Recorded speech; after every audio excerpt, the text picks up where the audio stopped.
70 साल में आप लोगों ने जो भी आया उसे आपने वोट देने का काम किया। चाहे कांग्रेस आई, कांग्रेस को मौका दिया, बीजेपी आई, बीजेपी को मौका दिया, और अभी एक खामोखा पार्टी आ गई, उसको भी आपने मौका देने में कोई कसर नहीं छोड़ी, जिसका मैं नाम भी लेना पसंद नहीं करता हूं। और यहाँ जितने भी लोग बैठे हैं, मैं हाथ खड़े कराऊं आप लोगों से, क्या आप बाबा साहब को मानने वाले लोग हैं? हाथ खड़ा करके बात करें। आपने कहा हम बाबा साहब को बात को मानने वाले लोग हैं, मगर हम बाबा साहब की को मानने वाले लोग हैं, बाबा साहब की बात को नहीं मानते। यदि हम बाबा साहब की बात को मानते तो इस देश के अंदर आज तक गरीब के बेटे राजा बन सकते थे, मगर हम लोगों ने ऐसे लोगों को मौका दिया है जिन्हें बाबा साहब ने रोकने का काम किया, जो बाबा साहब के संविधान को खत्म करना चाहते हैं, जो इस देश के संविधान में बाबा साहब ने आपके लिए हक और हकूक लिखे हैं, उन्हें सबको छीनना चाहते हैं। ऐसे लोगों को हमने आगे बढ़ाने का काम किया। और ये जो नीला झंडा है, ये जो चुनाव चिन्ह हाथी है, ये इस बहुजन समाज का ही नहीं, बाबा साहब और मानवर कांशीराम के स्वाभिमान का प्रतीक है। तो क्या ये झंडा कभी झुक जाना चाहिए? तो इस झंडे को यदि हमें आगे रखना है और इस देश के अंदर नीली क्रांति को लाना है, तो हमें बाबा साहब के आदर्शों पर चलना होगा, बाबा साहब की बात को मानना होगा। क्योंकि बाबा साहब ने कहा था कांग्रेस के कभी चवन्नी भर के भी मेंबर आप मत बनना। जो भी कांग्रेस का इस जलते हुए जहाज में बैठेगा वो भस्म हो जाएगा। बाबा साहब ने कहा कि इस देश के अंदर जाओ और गरीबों अपनी दीवारों पर लिख दो, तुम इस देश की शासक कर्ता जमात बनोगे।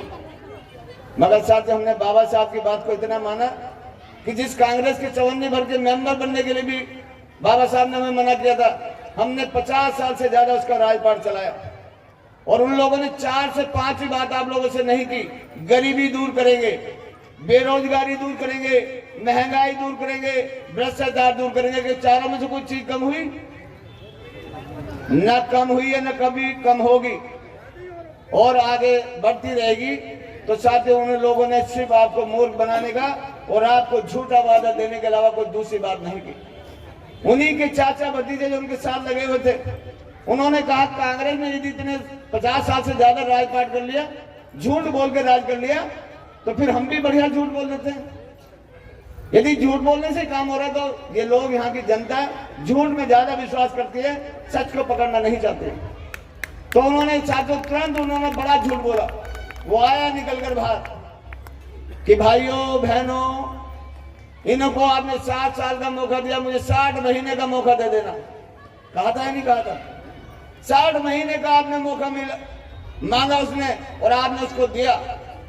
तो साथियों, 60 महीने का मौका देने के बाद क्या कहा उसने कि आप चिंता मत करना, जो कांग्रेस ने 50 साल से ज्यादा धन, काला धन इकट्ठा किया हुआ है, इसे मैं वापस विदेश से लेकर आऊंगा, और ये सब आपके अकाउंट में, जितने भी गरीब लोग हैं, इनके 20 लाख 15 लाख रुपए इनके अकाउंट में चढ़ा दूंगा। अब हमारे गरीब लोग खुश हो गए। इन्हें लगा इतना बढ़िया आदमी, यदि 15-20 लाख रुपए दे दिए इन्हें, हमारे घर में 10-10 बच्चे हैं, यदि उनके हिस्से में आ गया 20 लाख आ गया, तो 2 करोड़ रुपए सीधे आगे काम करने की कोई जरूरत नहीं है। तो हमारे लोग खुशहाली में, उन लोगों ने सही वोट दे दिया। फिर उन्होंने कहा मैं साल में 2 करोड़ नौकरी आपको देने का काम करूंगा। 5 साल सरकार बीतने के बाद आप और हमारे जैसे लोगों ने, जो इस देश के अंदर बाबा साहब के संविधान को जिंदा रखना चाहते हैं, उन्होंने उनसे हिसाब किताब मांगना शुरू कर दिया कि भाई मोदी जी, आपने जो वादा किया था, ये 20 लाख कब भेज रहे हैं आप इनके अकाउंट में? तो उनका एक जो आज गृह मंत्री है, जो कभी देश का तड़ी पार होता था, उसने कहा ये तो हमारा जुमला था, अरे ये तो हमने मजाक किया था। यदि मजाक में आपने हमें वोट दे देते, हम क्या करें? यानी उनका मजाक और उनका राजपाट आप लोगों ने देने का काम किया। तो वो भी निकला। हमने कहा चलो भाई, मजाक, इन लोगों ने आपने मजाक कर लिया गरीबों से, यदि मतलब इनको पैसा नहीं दे रहे तो नौकरी दे दो। तो उन्हें नौकरी क्या चिंता है? नौकरी से क्या लेना देना है भाई?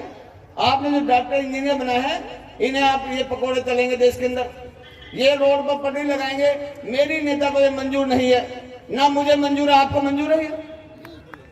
तो साथियों, इन लोगों ने सिवा मूर्ख बनाने कोई दूसरा काम नहीं किया। फिर एक और आ गया निकल के, जो दिल्ली देश की राजधानी में आजकल राजपाट करता, उसने और बढ़िया झूठ बोला। उसने कहा भाइयों, मैं बिल्कुल गरीब आदमी हूँ, मैं बिल्कुल आम आदमी हूँ, मैं तो गरीबी रेखा से ऊपर उठ के आया हूँ। मैं गरीबों के हित को ध्यान में रखते हुए काम करूंगा। क्या था, मैं लाल बत्ती की गाड़ी नहीं लूंगा, मैं कभी सरकारी बंगला नहीं लूंगा। क्या वो आज लाल बत्ती गाड़ी में नहीं घूमता है? क्या वो सरकारी बंगले में नहीं रहता है? फिर उसने कहा कि मैं किसी भी पार्टी से कभी भी तालमेल करके चुनाव लड़ूंगा नहीं और सरकार भी नहीं बनाऊंगा। क्या उसने कांग्रेस से मिलकर सरकार नहीं बनाई? बनाई थी ना। झूठ का झूठ पुलंदा बांधता रहा। फिर 2013 में उसने कहा, 14 में कहा कि मैं लगभग 12 लाख नौकरी आपको देने का काम करूंगा। और ये जितनी झुग्गी झोपड़ी है, जे कॉलोनी है, कच्ची कॉलोनी है, इन्हें मैं पेरिस और लंदन बनाना चाहता हूँ। मैं तो लंबे समय से 40 साल से काम कर रहा हूँ बहुजन समाज पार्टी में। मैंने सन 82 में कांसीराम साहब को चुना जब मैं 12वीं क्लास में पढ़ता था। मैं तो कल भी यही हाल देख रहा था यहाँ पर, और आज भी यही हाल देख रहा हूँ। किसका पेरिस बना जरा उसे बना देना। पर हाँ, जो कहता था जिसको खांसी आती थी, जो कल तक मखलक बांध के घूमता था, आज उसकी खांसी आपने हटा दी। खांसी गायब, मखलक गायब।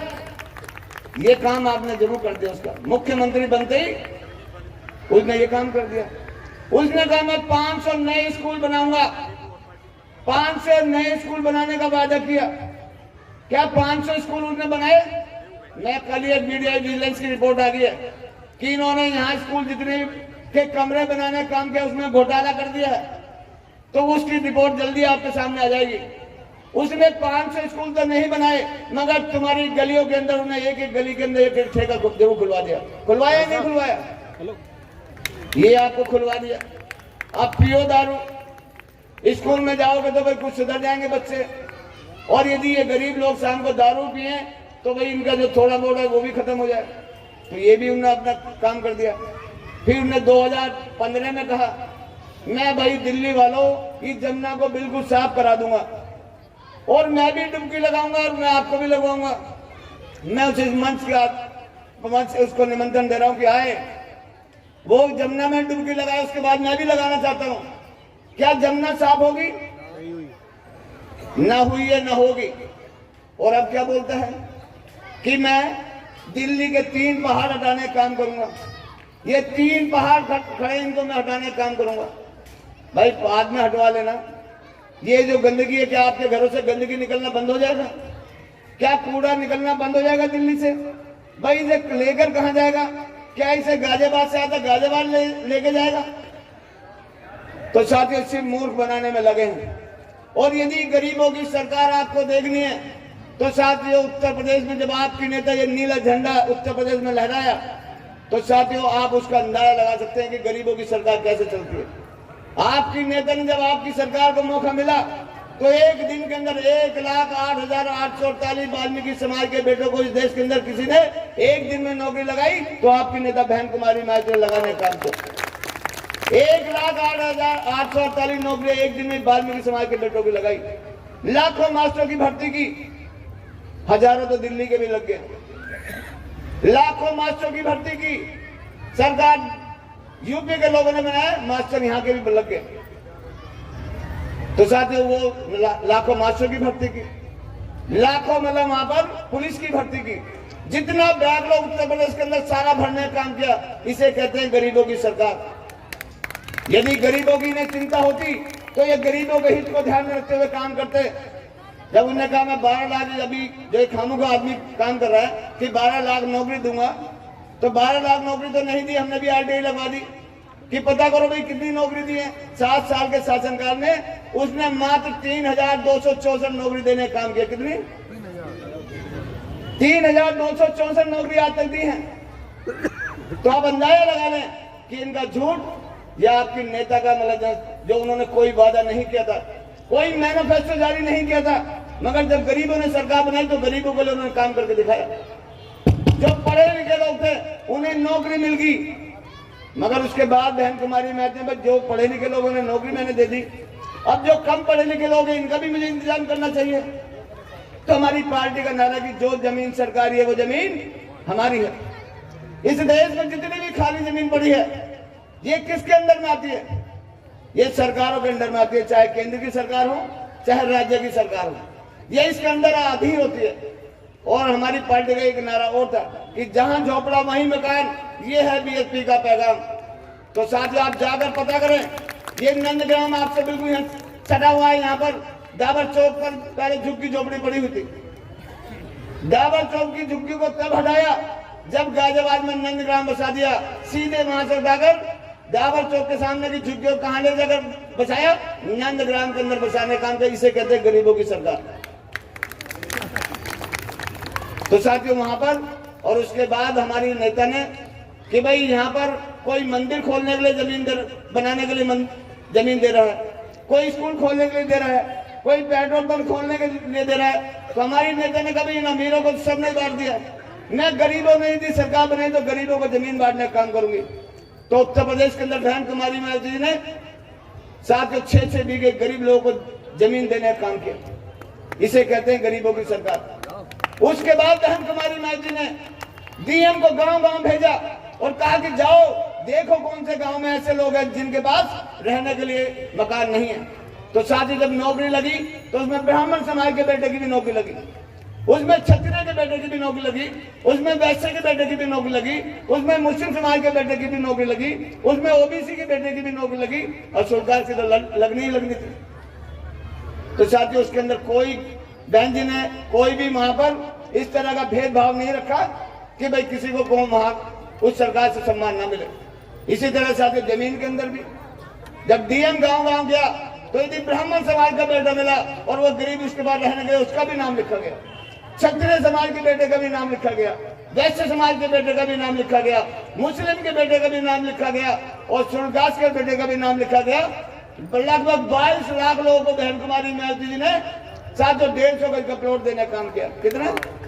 22 लाख लोगों को 150 गज का प्लॉट। और ये आपके सामने कल्याणपुरी है, ये रिसेटलमेंट कॉलोनी है। ये साथियों इसके अंदर आज भी मालिकाना अधिकार नहीं है, मगर आपकी नेता ने जब 150 गज का प्लॉट दिया तो मालिकाना अधिकार साथ दिया, और फिर अपनी सरकार से एक जियो जारी किया कि जिनको भी 150 गज का प्लॉट मिला सरकार उनको 10 लाख का लोन मुहैया कराएगी, 5 लाख उनको सरकार देगी और 5 लाख उनको देने, 5 लाख माफ और 5 लाख का लोन उसे देना है। 150 गज का प्लॉट भी मिल गया, 10 लाख का लोन भी मिल गया, 5 लाख माफ भी हो गया। तो साथियों इसे कहते हैं गरीबों की सरकार। तो साथियों इतना काम हमारी नेता ने कर दिया। और साथियों जो ये लोग आपको कहते हैं कि पानी फ्री, बिजली फ्री, इन लोगों ने 75 साल में आपको मांगने वाला बनाया है। और मैं आपसे पूछना चाहता हूं, क्या मांगने वालों को सम्मान होता है, देने वालों को सम्मान होता है? और हम लोग क्या बने हुए हैं? हम मांगने वाले बने। कभी कांग्रेस से मांगते हैं, कभी बीजेपी से मांगते हैं, कभी खामोखा पार्टी से मांगते हैं। अरे बहुजन समाज में पार्टी आपको कभी मांगने वाला नहीं, इस देश के अंदर देने वाला बनाना चाहती है। बहुजन समाज पार्टी देश के अंदर गरीबों को देश का राजा बनाना चाहती है। यदि आप राजा बन जाएंगे तो सब कुछ आपके हाथ में। क्या जो खामोखा पार्टी चल रही है, क्या इसने मतलब सरकार बनने से पहले पानी फ्री पिलाया था आपको? क्या बिजली हाथ की थी उससे पहले? नहीं, जब आप लोगों ने उसको मुख्यमंत्री बना दिया तब उसने ये सारी फैसिलिटी आपको दी। ये काम तो हम भी कर देंगे भाई, उससे बढ़िया कर सकते हैं। और ये काम हमने करके दिखाया उत्तर प्रदेश के अंदर, बिना वादे के काम करके दिखाया। और साथियों इसके बाद बहन कुमारी महर्षि ने, आप जाएं और पता करें, इस देश के अंदर आजादी के बाद, अंग्रेजों मुगल शासनकाल के बाद किसी ने यदि एक भी रोड बनाने का काम किया हो तो आप मुझे बता दें। नहीं तो आपकी नेता ने, बहन कुमारी महर्षि ने यमुना एक्सप्रेस वे बनाया, नहीं बनाया? ऐसे काम आपके नेता ने की। गौतम बुद्ध यूनिवर्सिटी बनाई, आपके बिल्कुल साथ में छटी हुई है। विश्व स्तरीय 6 यूनिवर्सिटी उत्तर प्रदेश के अंदर बनाने का काम किया। इसे कहते हैं गरीबों के लिए काम। तो साथियों इसलिए मैं आप लोगों से अनुरोध करने के लिए आया हूं कि यदि आप लोग इस तरह पर काम करेंगे तो साथियों आपको वो सारी चीज मिल जाएगी जो आपको फ्री के चक्कर में लगे। क्योंकि हमारे महापुरुषों ने समय से बताने काम किया है कि तेज जाते राजा नहीं, तेज जाते ताजा नहीं। जिस समाज का राजा नहीं होता वो समाज कभी ताजा और खुशहाल नहीं होता। साथ में उन्होंने एक बात और कही है कि जिसका दल नहीं उसका बल नहीं, और जिसका बल नहीं उसकी समस्या कोई हल नहीं। अपनी समस्याओं का हल निकालना है तो आपको अपनी पार्टी को जिताना होगा। यहाँ से बहन कुमारी नाथ जी ने राजधानी करदम को मौका देने काम किया 154 में नंबर वार्ड से। आप हाथ खड़ा करके बात करें, कहीं नहीं एक एक वोट डालने का काम करेंगे। ईमानदारी से बात करना, ईमानदारी से हाथ खड़ा करना, नहीं तो कुदरत की मार बहुत बुरी होती है। और यहाँ से जो भागा है और आप कहें तो मैंने जीत की माला डाल दूं, आज डाल दूं, आज ही देख लेना। दो एक माला दे दो जरा।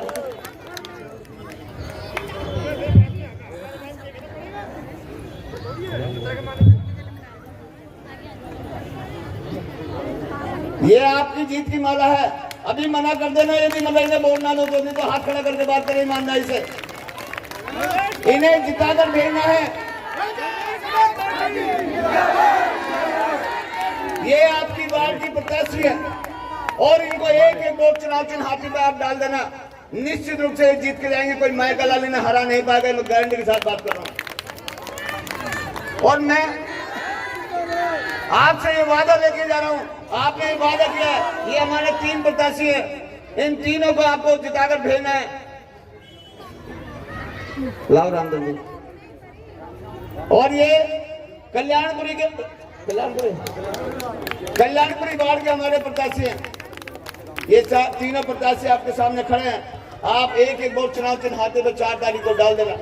यदि आपने 4 तारीख को एक एक वोट चुनाव चिन्ह हाथे पे डाल दिया, नहीं तो साथियों हाल क्या बनना है, नहीं तो हाल क्या बनाया इन्होंने 75 साल की आजादी में।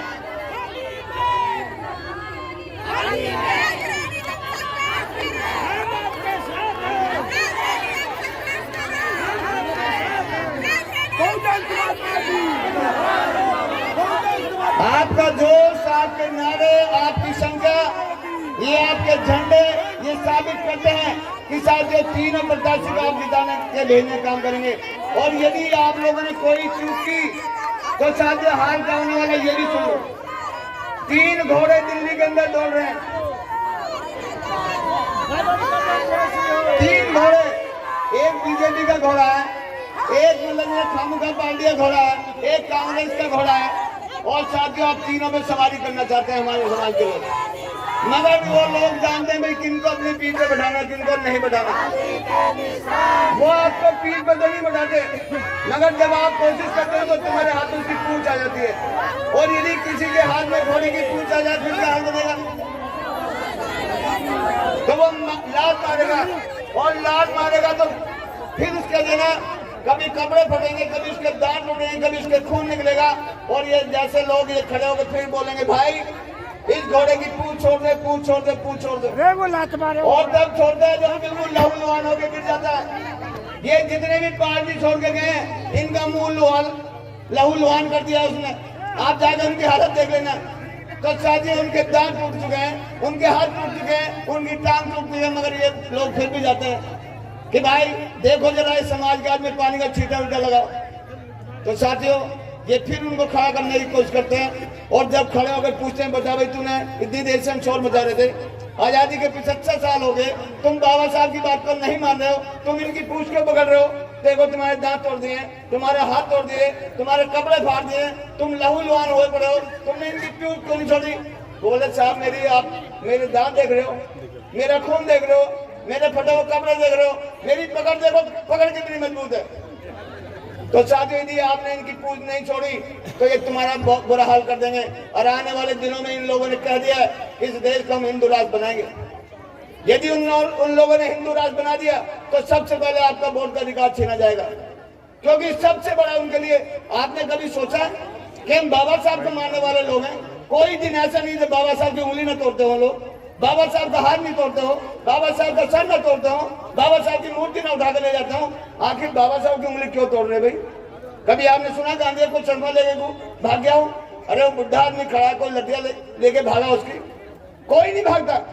सिर्फ बाबा साहब जो हट्टे कट्टे हैं, जो टाइल्स में खड़े हैं, बाबा साहब के आखिर पैर वो क्यों तोड़ रहे हैं, हाथ तोड़ रहे हैं? क्यों उनकी मूर्ति तोड़ रहे हैं? क्योंकि साथ जो काम बाबा साहब ने आपके लिए दे दिया, हर 5 साल के अंदर जो लोग आपसे परहेज करते थे, जो आपकी परछाई से भी जलते थे, वो 5 साल में आपके बीच में आएंगे, तुम्हारे पैर छुएंगे और कहेंगे कि बाबा जरा मेरे सर पे हाथ रख दे, अम्मा जरा मेरे सर पे हाथ रख दे। ये वोट का अधिकार है। यदि बाबा साहब ने वोट का अधिकार आपको नहीं दिलाया होता तो कोई तुम्हारी गली कूचे में आने के लिए तैयार नहीं होता। ये राजरानी कदम भी तुम्हें नहीं बुलाती। यदि तुम्हारी कीमत देश के अंदर है तो इसलिए कि आपके पास बाबा साहब का दिया हुआ है वोट का अधिकार है और इसका सही इस्तेमाल आपको करना है। आपको दोस्त और दुश्मन की पहचान करनी है कि कौन आपका दोस्त है और कौन आपका दुश्मन है। तो साथियों, आने वाली 4 तारीख को पुनः हाथ खड़ा करके बताएं कि हम राजधानी करदम को यहाँ से एक वोट चुनाव चिन्ह हाथी में डालकर इन्हें साथियों टाउन हॉल के अंदर भेजने का काम करेंगे। ये पढ़ी लिखी हमारी नेता है, इन्हें पूरा ज्ञान है और जब ये आपकी समस्या को उठाएंगे मैं तो इनसे रिक्वेस्ट करूंगा कि सबसे ज्यादा यहाँ कोल्डी में जाम कहाँ लगता है, कोल्डी पुल पे लगता है। मैं भी सोचता था जब मैं चुनाव लड़ा था कि यदि मुझे आपने जिता दिया तो यहाँ से एक फ्लाईओवर बनाऊंगा ऊपर, और मैं इनसे भी रिक्वेस्ट करूंगा जब ये जीत जाएंगी तो आपके लिए फ्लाईओवर बनाएंगे। नीचे का रोड उस फ्लाईओवर के नीचे निकल जाएगा और जाम वाला ऊपर से निकल जाएगा। ये सारी फैसिलिटी दिखाने का काम ये आपके बीच में कराने का काम करेंगे। हम समस्याओं का समाधान ढूंढने वाले लोग हैं, हम समस्याओं का अंत करने वाले लोग हैं, ये समस्याओं को क्रिएट करने वाले लोग हैं। तो इसलिए मैं आप लोगों से निवेदन करता हूं कि आने वाले दिनों के अंदर आप 4 तारीख को एक वोट चुनाव चिन्ह हाथी में डालेंगे और इन तीनों प्रत्याशियों को जिताने का काम करेंगे। इन्हीं शब्दों के साथ अपनी बात को खत्म करता हूं। जय भीम, जय भारत, नमः बुद्धाय।